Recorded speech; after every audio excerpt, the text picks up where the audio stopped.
komentuhan po natin ito pong pinalabas ng ICC, mga kababayan. Wala pa pala silang matitibay na ebidensya, testigo, ay ikinulong na po nila ang ating dating Pangulong Duterte. At ganyan din po katindi ang gobyerno ng binagoong Pilipinas. Ipinatapon na po nila ang dating Pangulo, dinala po sa ICC na wala pa palang mga ebidensya na makapagtuturo dito sa sinasabing war on pulburon ng dating Pangulo. Hinimok po ng ICC ang gobyerno, siyempre po kasama po dyan ang PNP, na tumestigo raw po laban sa dating Pangulo. Nakita nyo po katarantaduhan, mga kabayan. Ngayon po, humihimok po ang ICC na sinasabi nga na itong ICC ay naglabas ng formal na pahayag para sa mga tetestigo sa dating Pangulo sa war on pulburon. Ibang klase itong ICC na ito. Kung yung interim release hindi nila maibigay, kaya pala ibang klaseng panggigipit ang ginagawa sa dating Pangulo. Kung yung resulta nga lang ng examination, di ba? Ni ayaw nila ipakita. Anong klaseng human rights meron ng mga taong ito? Kaya tamang-tama po yung ginawa ng US na isanction umano ang mga hayop na ito umano. At tama-tama rin po ang ginawa ng Russia na patawan po at ikulong ang mga prosecutor po ng ICC. Dahil ibang klase po ito. Ibang klaseng mamulitika at mukhang pera-pera lang po yata talaga ang habol nito, mga kababayan. Ito po, pakinggan po muna natin ito, mga kababayan. Ito po. Ay, pakita ko muna po na sa inyo bago po natin pakinggan. Ito po, mga breaking news po, mga kababayan. Ito po ang mga breaking news na nasa social media bago natin pakinggan yung sinabi po na isang news. Yan po, ICC hinimok ang PNP na tumistigo laban kay Pangulong Duterte. Ang gobyerno nga naman. Ibang klase. Hiyang-hiya naman tayo sa PNP pagka sila'y tumistigo. Ibang klase. Ibang klase kayo pag tumistigo kayo sa dating Pangulo. Halos puro sa kabutihan ng mamamayan ang ginawa. Mas gusto nyo lumaganap at dumami ang mga adiktus sa bansa. Ibang klase kayo. Ayan pa po, mga kabayan, sinasabi po ni ni Professor Malu Tiquilla. Ayan po. Ano po sabi ni Professor Tiquilla po ang kanya pong pahayag. Yan. Sinurrender, wala pang direct witnesses. Biruin niyo po yun, sinurrender, wala pang direct witnesses. Bakit ngayon lang naghahanap? Bakit, sabi niya, puro jurisdiction pa rin ang issue, di ba? Yung health examination ni ayaw ipakita ng ICC. Human Rights Court yan, sabi niya. Ibang klase. Tama nga naman, Isinurrender ang dating Pangulo, wala pang direct witnesses. Ibang klase. Ganyan po katindi ang binagawang Pilipinas. Bakit ngayon nga lang naman naghahanap ng mga witnesses? Di po ba? Ibang klase. At puro jurisdiction po ang issue pa hanggang ngayon. Kaya pala, dahil wala pa po silang matitibay na witness. At hindi naman po pwedeng maging witness yung sinasabi pong mga magulang na nasawi ang kanilang mga anak. Hindi po ba? Ito pa po, mga kabayan. Ito po naman yung balita. Pakinggan po natin. Anong ipinangalan mo? Pakinggan po natin. Naglabas ng formal na panawagan ng International Criminal Court para sa mga testigo na makapagbibigay ng impormasyon ukol sa investigasyon sa war on drugs ni dating Pangulong Rodrigo Duterte. Naglabas ang Office of the Prosecutor ng isang link na layuning manghalap ng mga testimonya at ebidensya na may kinalaman sa umunay crimes against humanity. Ang hakbang na ito ay hudyat ng panibang yugto ng investigasyon. Hindi lamang mga biktima ang hinahanap ng ICC, kundi nananawagan din ito sa mga testigo na nasa loob mismo ng gobyerno ng Pilipinas. Nahaharap si Duterte sa 49 na insidente ng pagpatay at tangkang pagpatay na may kaugnayan sa kanyang drug war. Nakadetine siya sa ICC Detention Facility sa The Hague mula March 2025. Naglabas. Nakakaya, Apat na po lang mahigit ang sinasabi po sa 6 na taon na panunungkulan ng dating Pangulo. Ibang klase kayo. Ibang klase itong ICC. Ngayon, makakuha naman po yan Makakuha naman po sa panawagan yan, yung ICC. Sino po? Di yung mga pulis na gumagamit po ng pulburon, baka po makuha nila yan dahil tumatangkilik po sa masamang bisyo. At alam naman po natin ngayon na napakarami naman po nagbalikan sa bisyong pulburon. Hindi po ba? Dahil mismo po yung Pangulo po ng Pilipinas ayon sa kanyang kapatid ay hindi rin po lumulubay sa paggamit ng pulburon. Kasama pa ang kanyang pamilya umano. Hindi po ba? Kaya ganyan po kawawalang hiya ang nangyari po. Ganyan po kasistematic ang ginawa po nila. Systematic. Talaga pong kinawawa po nila ang dating Pangulo. Wala pong kaso sa Pilipinas. Walang kaso, malinis, walang hearing, walang demanda sa Pilipinas. Pero naipatapong po nila na wala pa pong sapat na witnesses. Ibang klase, walang hearing. 10 buwan na po, mga kabayan.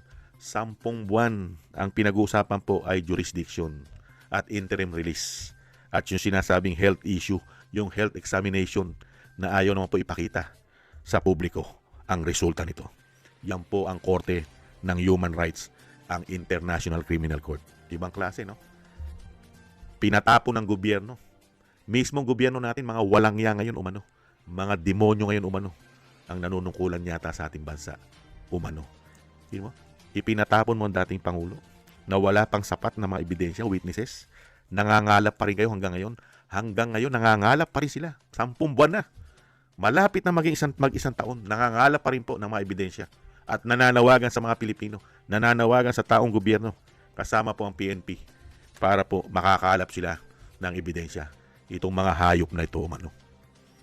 Kaya po kinakarma itong mga ito eh. Di ba?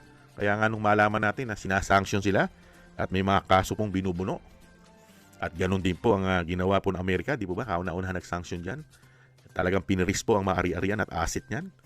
At ganun din po ang Russia. Talagang pinatawan po sila ng pagkakakulong sa Russia pagka sila po ay nahuli ni Putin. Hindi po ba? Kaya grabe po ito. Grabe pong panggigipit ang ginawa nila sa dating Pangulo at sa pamilya Duterte. Ibang klase. Meron din pong hangganan po yan. At ang inaasahan po natin, dumating po ang panahon at araw na itong gumawa sa dating Pangulo ay pagbayaran po nila.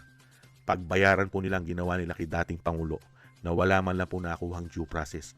Ipinatapon mo na hindi pa pala sapat ang mga witnesses mo, ang ebidensya mo. Wala pa. Ibang klase ngayon, gagawa kayo ngayon. Kailangan yung gumawa ng ebidensya na gawa-gawang ebidensya ngayon. Hindi po ba kailangan nyo ngayon kumuha pa ng mga bayarin o bayaran umano na sinasabing yung ginawa ay inutos direkta ng dating Pangulo. Direktang inutos na tiyugiin ang mga gumagamit ng pinagbabawal na pulburon. Ang pinakamasakit, mga kabayan, yung mga nabiktima naman po. Sino naman po tutugisin? Sino po mananagot sa mga gumagamit po ng biktima? Napakarami pong nabiktima. Yang masamang bisyo ng pulburon na yan. Hindi mo ba? Sino po ngayon ang mananagot? Buti pa yung sinasabi nila. Yung gumagamit ng pinagbabawal na gamot. Hinahanapan nyo na hustisya. Pero yung mga nabiktima nito, normal. Karamihan normal na tao. Wala man lang pong nakikipaglaban para sa mga normal na tao na biniktima ng mga hayop na yan umano. Di po ba? Mga biniktima ng mga kaliwa. Di po ba? Mga kriminal na mga biniktima niyan. Di po ba? Mga addictus. Walang yaw-yaw dyan. Ang gobyerno yata. Ibang klase. Pero makakapal ang mga pagmumukha. Pagka po ang sinasabing biktima ay masasamang tao. Ganyan po kapareha sa hustisya sa ating bansa. Ibang klase. Yung gumagawa ka ng tama at protektahan mo ang milyong-milyong Pilipino, ang daang milyong Pilipino na maprotektahan mo sa masasamang tao, sa mga kriminal, sa pinagbabawal na bisyo, pulburon. Pero yung gumawa po ng tama, siya pang ipinatapon ng mga walangya na naglilingkod po ngayon sa ating bansa. Ibang klase. Kaya ito pong si General Torre, mga tambay, at yung kanyang grupo at yung kanyang commander-in-chief at yung mga gabinete na sangkot dyan, mga militar na sangkot dyan, na mga maestrelya pa, darating po ang panahon para sa inyo umano. Lilitisin din po kayo ng hustisya. Lalong-lalo na kung ang presidente ay matino at walang karga-karga na pulburon. Lalong-lalo na kung isang Duterte po ang maupo. Palagay po natin, ang hustisya ay gagana talaga, mga kababayan. At itong mga tao na ito, bistadong-bistado po natin umano ang mga pinagagawa nila. Ibang klase, walang jurisdiction, walang mga witnesses, wala pang matitibay na ebidensya, walang kaso sa Pilipinas, hindi man lang dinala sa korte ng Pilipinas bago nila ipalipad. Inaalala lang po natin, mga kababayan, binabalik tanaw lang po natin. Kasi ngayon, lumalabas po ang katotohanan. Ngayon pa lang sila nangangalap ng mga ebidensya para idiin kay dating Pangulong Duterte. Ganyan po katindi ang pinag-uong ang Pilipinas. Nakapagpatapong na ng presidente. Nakakalungkot. Nakakalungkot, mga kabayan, na nagkaganito ang ating bansa. Nabudol. Ibang klase po mambudol ang mga hayop na yan. Ibang klase.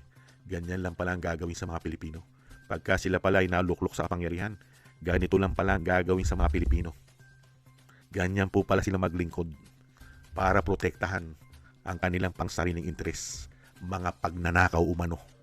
Lahat ng ahadlang sa kanilang kapangyarihang ayaw na mawala sa kanila ay talaga pong kahit ano gagawin pala nila. Kahit wala pang matibay na ebidensya, mga kababayan, ipatatapong ka na para lang masabing wala na silang kalaban politika. Diyan po sila nagkakamali, mga kababayan. Kahit napabagsak mo nila at hindi po mapauwi natin, ang dating Pangulo ay hindi pa rin po tapos at hindi pa rin sila magtatagumpay. Marami pa pong susunod, mga kababayan. Marami pang lahi ang Duterte. Marami pang lahi yan, mga kababayan. Hindi po nagtatapos ang lahi niyan sa dating Pangulo at sa Vice President. Marami pa yan, mga kababayan. Maraming salamat po, mga kababayan, at nakakalungkot po ang nangyari po sa dating Pangulo.